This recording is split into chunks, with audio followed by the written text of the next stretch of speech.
everyday witches emerge from the shadows of secrecy. Broom closets are flinging open and witches are taking flight.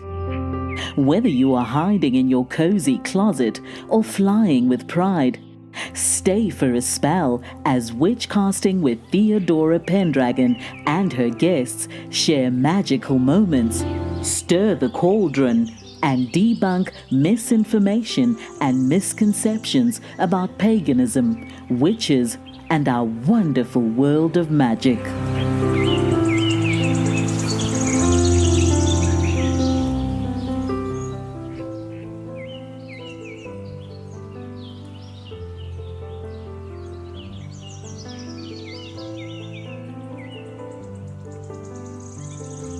Hello, everyone. Welcome back to another episode of Witchcasting with Theodora Pendragon. I'm your guest, Theodora, and my special guest today is Diane, and she's an energy healer. Welcome, Diane. Thank you. Thanks so much. But you're more than an energy healer, and I'll let you fill in all your other titles. Sure. Yeah, I'm a trained psychotherapist. That's how I started. I do run a mental health company, a large practice in upstate New York of other psychotherapists as well, and an energy healer. And a what coach? An online coach. You mentioned in my intake that therapy doesn't serve highly spiritual women. Can you tell us what that means? Yeah. And it might be a taboo thing to say as someone that clearly supports traditional psychotherapy as much as I do and owning a psychotherapy practice like I do. I think that there's a time and place for everything. Traditional psychotherapy has a tendency to be really overly clinical, which is good for some people, but maybe limiting for others.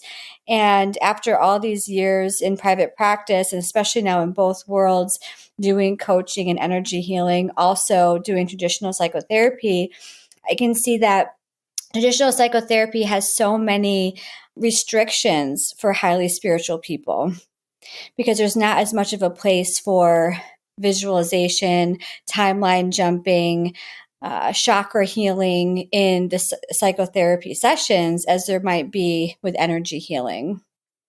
And just a few examples. There's a lot of other things that highly spiritual people are really interested in their healing journey that is just not part of that traditional psychotherapy service. Can you first describe what a highly spiritual person is? Sure. Well, it can mean a lot of different things. So, I think that when someone hears the term highly spiritual, we always think of someone who's new agey or something like that, but not necessarily. It could even be someone who is really invested in their Christ consciousness and their Christian faith. It can be someone who is interested in the more metaphysical world. Anyone that is really prioritizing the role of spirit, source energy, God consciousness in their life, that's who I consider to be highly spiritual. So traditional therapy doesn't really work for highly spiritual people. Can you tell us why? I think that sometimes it can work for highly spiritual people, but often it isn't a good fit. And I do feel that it's because it doesn't actually access that part of them. Medical necessity and clinical treatment tends to be more about your thoughts and your symptoms, aside from a spiritual crisis, right? So they're looking at how do these symptoms match up with this disorder, and how can we help this person reduce the amount of these symptoms in their everyday life? But then it doesn't really go into, what does this mean for you as a spiritual being? What does this mean for you in your connection with God? It certainly could do that. And some providers are masterful at interweaving those things. But across the board, we do see that traditional therapy is symptom reduction oriented and more of a medical service than it is about really digging into yourself as a spiritual being having a human experience. What are the specific limitations of traditional therapy for this group? One of them that I see a big limitation is the overemphasis that psychotherapy right now has on cognitive behavioral therapy, commonly known as the acronym CBT. Again, across the board, the world is so nuanced and there's no 100% right or wrong answers. But what I see is that very highly spiritual people might go into counseling or traditional psychotherapy, and they're presented with a very straight cognitive behavioral approach that really digs into their thoughts and their behaviors and encourages them to look at them as thought distortions. And they do maybe even worksheets to change how they think about something. Again, this might be very helpful for some people, but for highly spiritual people, that process of CBT tends to really leave out their whole spiritual life, right? And so it almost, for some highly spiritual people, can feel like you're trying to convince yourself to think differently instead of spiritually transmuting into a version of yourself that naturally and organically starts to have different perceptions that are healthier for you, heart and soul. Have you been wanting to ride your broom like you stole it, rather than hiding in the shadows? Theodora Pendragon is here to help your magic shine, whether you want to show the world your subtle sparkle, or you really want to light your fire. Visit Theodora's online store at witchcasting.shop. That's witchcasting.shop. Remember, there's never been a better time to be a witch. So magic and healing has a really good place for people who are seeking your help as a psychotherapist. How do you incorporate that treatment modality in your practice with highly spiritual people? Sure. So in terms of the service that I created, I really saw a gap here. And of course, I'm not the only one. There's like a whole wave of people like me that want to provide more holistic treatment to people, more holistic healing. But the gap that I saw was what we're speaking about, how really highly spiritual women specifically felt that psychotherapy was missing the mark. It was all at once too much and not enough for what they were looking for.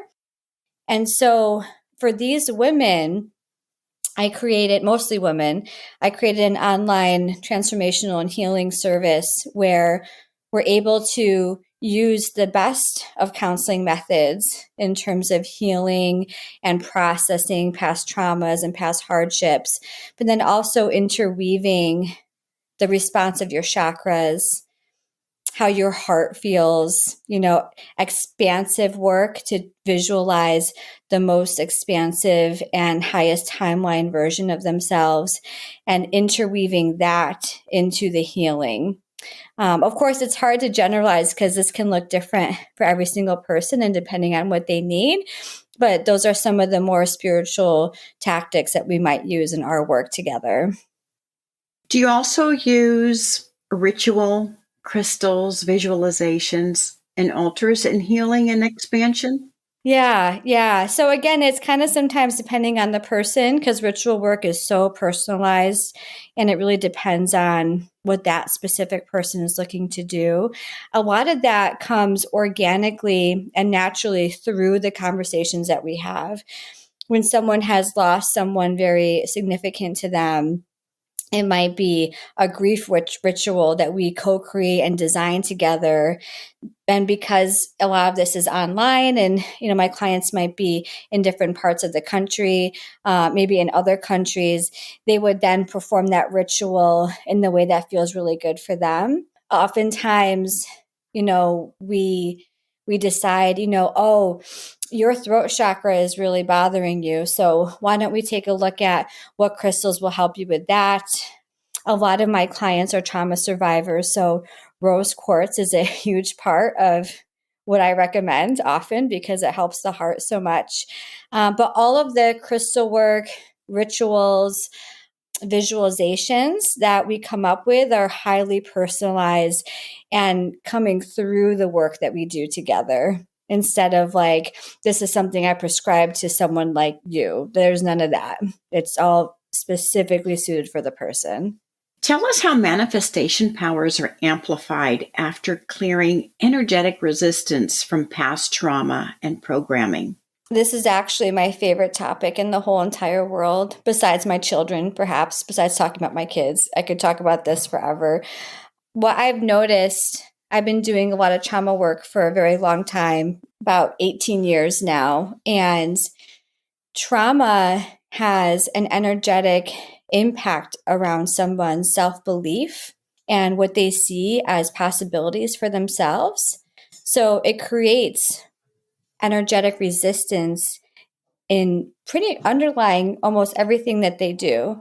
So if the trauma creates a belief that something's not possible for them or that they can't do something, it's really hard for them to do that next manifestation steps, which is so much based on your belief that it is coming and that it's not a matter of if, but when, because it is going to come down for you, right?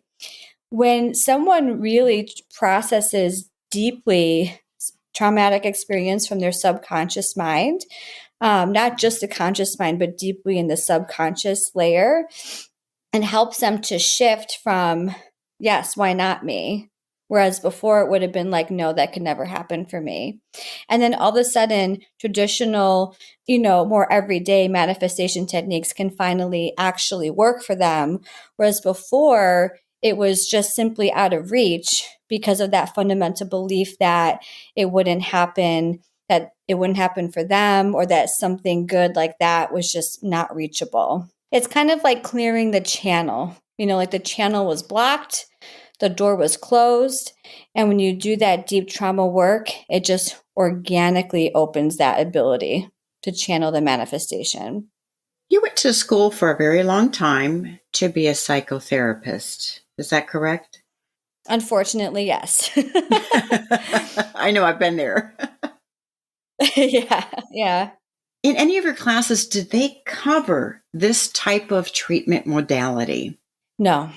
And to be honest, back then when I was a 20-year-old child studying this stuff, a lot of what I do now, I literally laughed out loud about. A lot of the techniques that I use as a more spiritual practitioner are something called EMDR and brain spotting and energy tapping. I found these things to be far-fetched and that it couldn't be true, but the older you get, the more you realize that you really don't know much about anything, and you start to open up your mind a little bit more.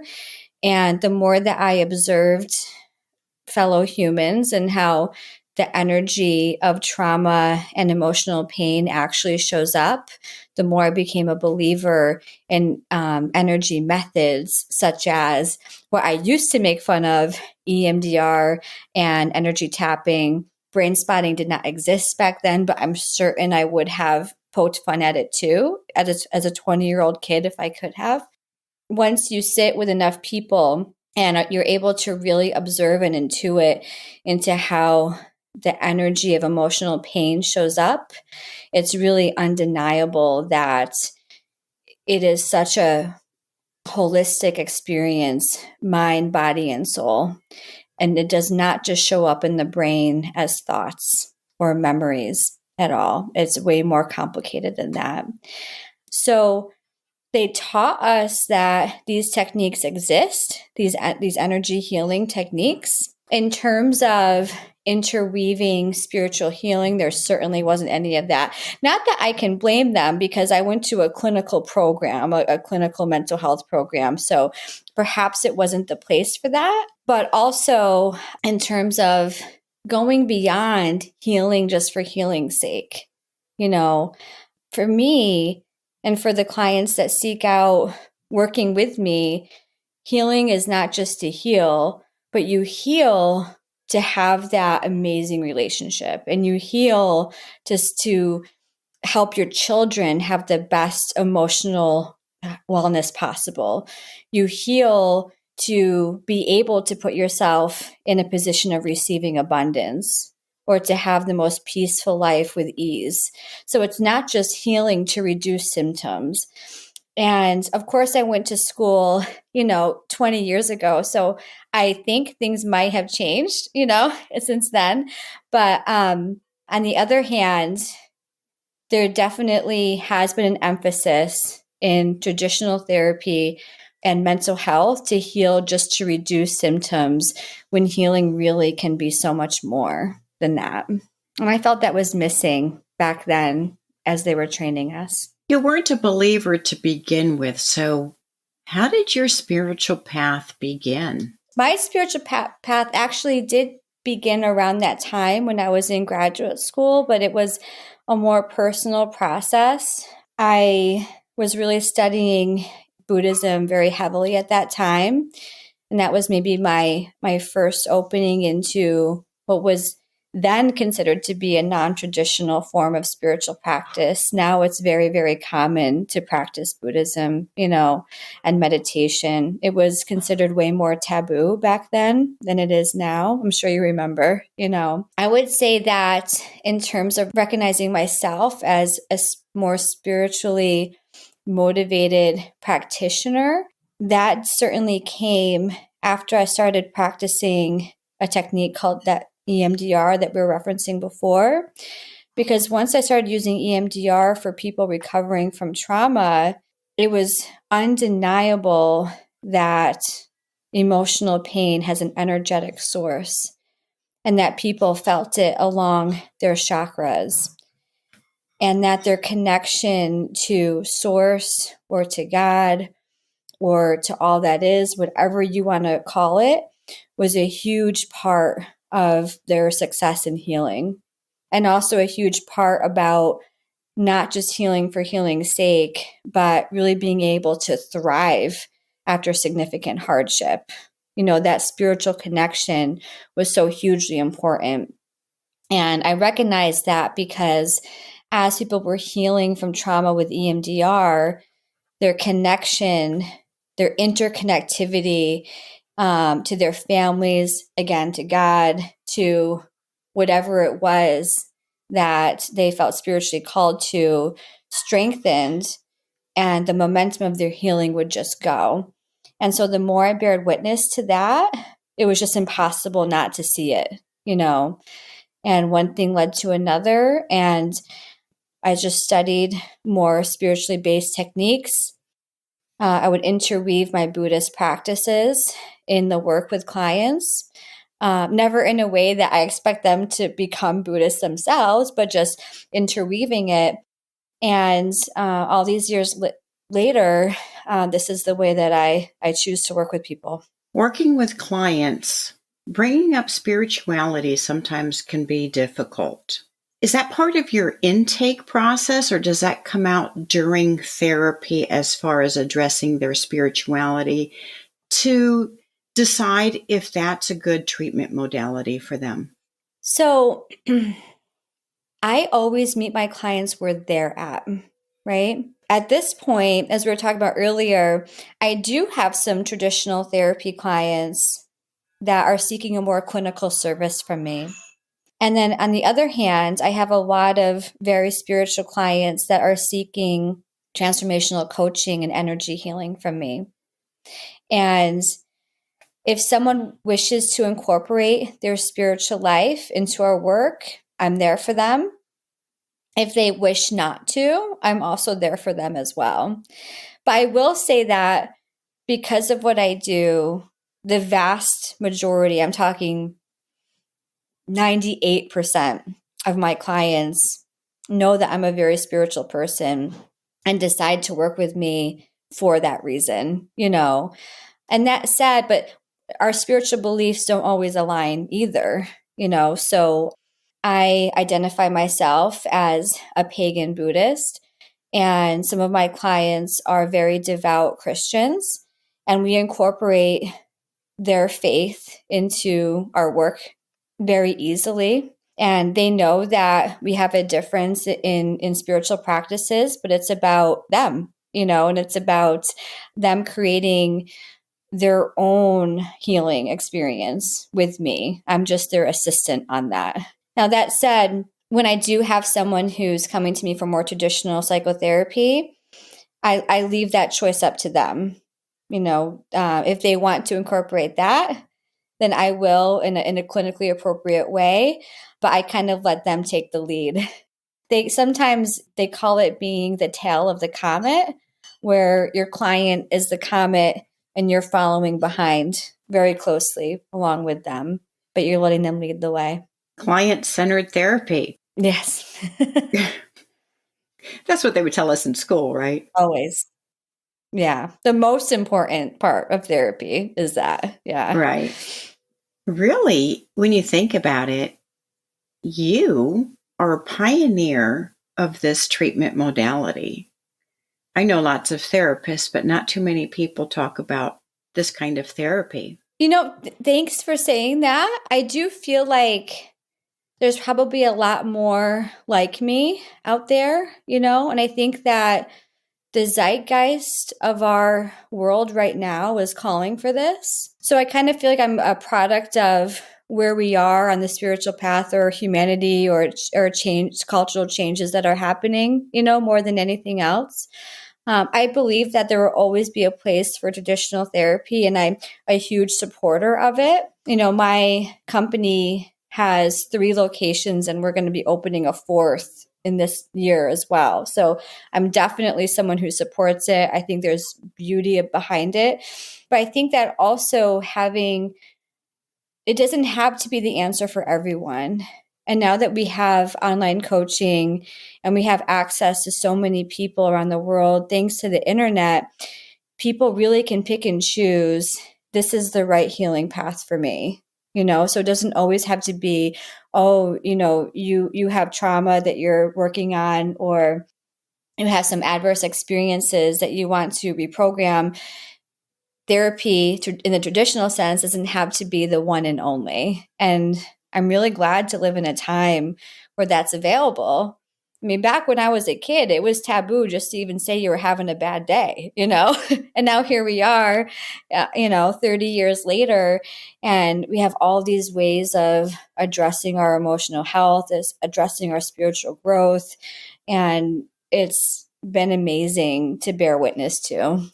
What advice would you give someone who's looking for a therapist like you, who blends scientific and neurological interventions with ancient spiritual practices?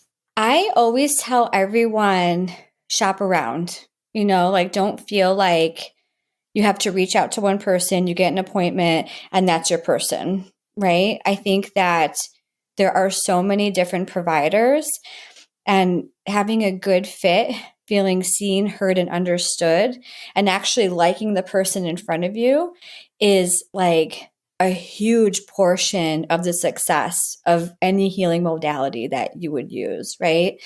So what I would say is allow yourself to be non-committal, allow yourself to interview different practitioners, see therapists, and really find what is speaking to you and what feels really comfortable. The healing work is sometimes a really treacherous journey, and you're not always going to want to sit down and talk to that person, even if you really do like them a great deal.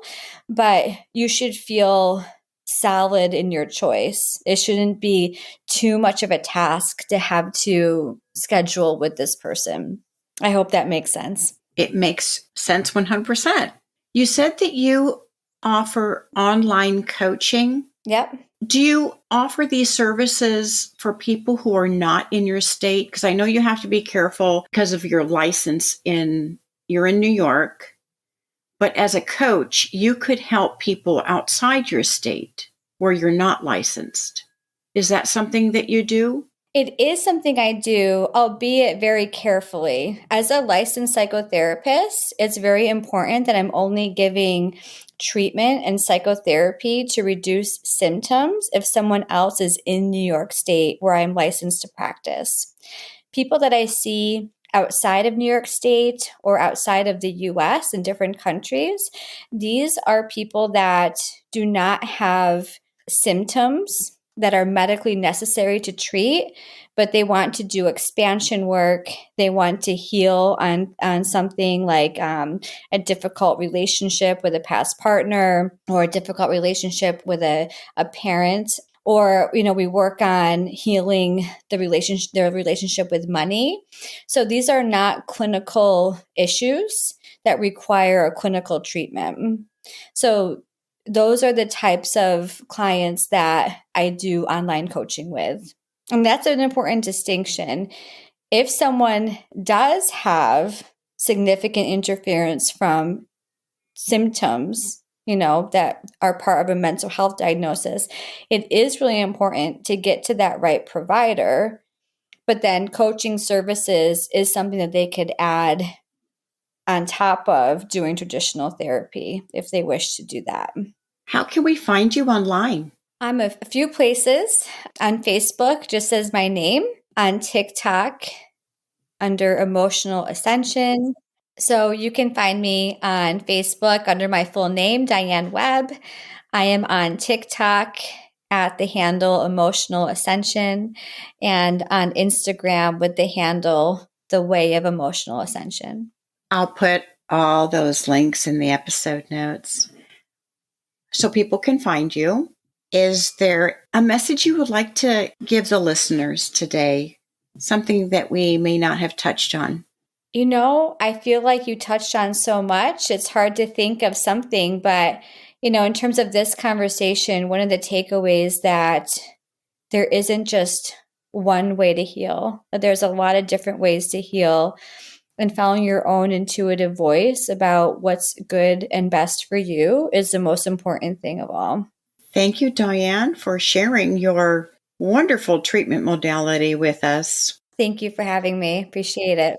Your clients must love you. Thanks for having me.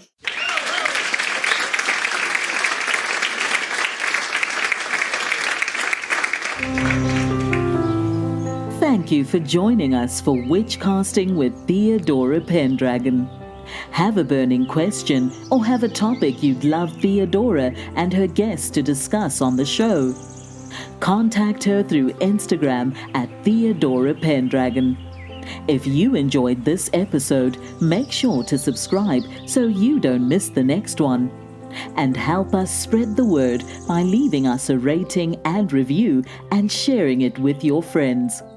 See you next time, and may your magic always shine.